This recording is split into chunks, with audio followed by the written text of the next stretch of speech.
Corona से मुतासिर बरतानवी वजीर आजम बोरिस जॉनसन की तबीयत तशवीशनाक, इंतहाई निगहदाश्त यूनिट में मुंतकिल। वजीर खारजा डोमेस्टिक रॉब ने कायम मुकाम वजीर आजम की जिम्मेदारियां संभाल ली।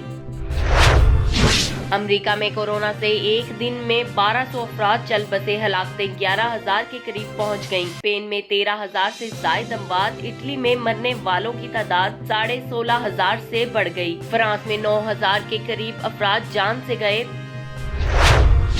पंजाब में कोरोना से 1919, सिंध में 932 अफराद मुतासिर, खैबर पख्तूनख्वा में 500, बलोचिस्तान 202 और गिलगित बल्तिस्तान में 211 मरीज। इस्लामाबाद से 23, आजाद कश्मीर से 18 केस सामने आए।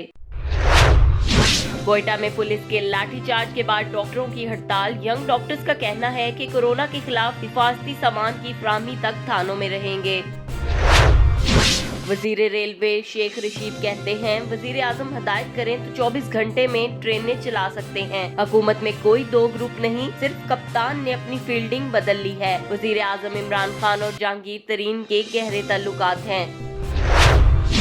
चीनी आटा स्कैंडल की रिपोर्ट आने के बाद अखाड़ पिछाड़, जहांगीर तरीन को चेयरमैन ज़राई टास्क फोर्स के ओहदे से हटा दिया गया। वजीर खुराक पंजाब समीउल्लाह चौधरी मुस्तफी, वफाकी सेक्रेटरी खुराक हाशिम पोपलजई को ओहदे से हटा दिया गया। साबिक सेक्रेटरी खुराक पंजाब नसीम सादिक को OSD बना दिया गया।